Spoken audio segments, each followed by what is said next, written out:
বন্ধুরা, আপনারা দেখতে পাচ্ছেন ইসলামী কার্টুন। ইসলামপুর গ্রামের দুই বন্ধু ছিল। এক বন্ধু নামাজ পড়তো, আরেক বন্ধু সুদে টাকা লাগাতো। তখন সে বন্ধুকে বলতেছে, বন্ধু চলো নামাজ পড়ে আসি, আজান দিয়ে ফেলেছে, চলো নামাজ পড়ে আসি। তখন সে বলতেছে, না, আমি নামাজে যাব না। যতক্ষণ নামাজে যাব ততক্ষণ আমি সুদে কিছু টাকা লাগালে আমার লাভ হবে। তুমি যাও, তোমার নামাজের দরকার আছে, তুমি টাকার দরকার নাই, তাহলে তুমি নামাজে যাও, আমি যাব না। তখন সে বলতেছে, আচ্ছা, তাহলে আমি নামাজে গেলাম।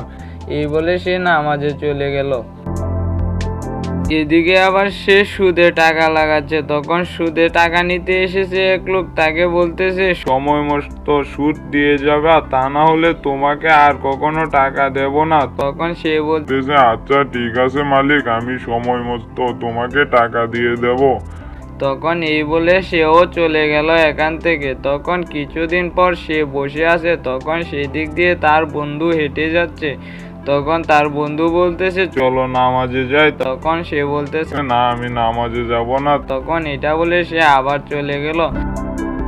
সে হেঁটে যাচ্ছে, এদিকে আবার তাকে এক বাঘ এসে তাড়া করতেছে। তখন সে দৌড়াচ্ছে, তখন তার পিছে বাঘও দৌড়াচ্ছে। হঠাৎ করে সে তার বন্ধুর কাছে গিয়ে পড়ে গেল। তখন বাঘটি তার বন্ধুকে দেখে থেমে পড়লো, থেমে বলতেছে, তুমি চলে যাও, আমি ওকে খেয়ে ফেলবো। তখন সে বন্ধু বলতেছে, কেন ওকে খেয়ে ফেলবে? তখন সে বলতেছে, ও নামাজ পড়ে না, ও সুদে টাকা লাগায়। তখন সে বলতেছে, না, ওকে খেও না, ওকে ছেড়ে দাও। তখন তার বন্ধু বলতেছে, না, আমি আর কখনো টাকা লাগাবো না। এখন থেকে নামাজ পড়বো, রোজা রাখবো, আর সুদে টাকা লাগাবো না। আমাকে ছেড়ে দাও। তখন বাঘ বলতেছে, এবারের মতন তোকে ক্ষমা করে দিলাম, আর কখনো যাতে এসব না শুনি। তা বলে বাঘ চলে গেল।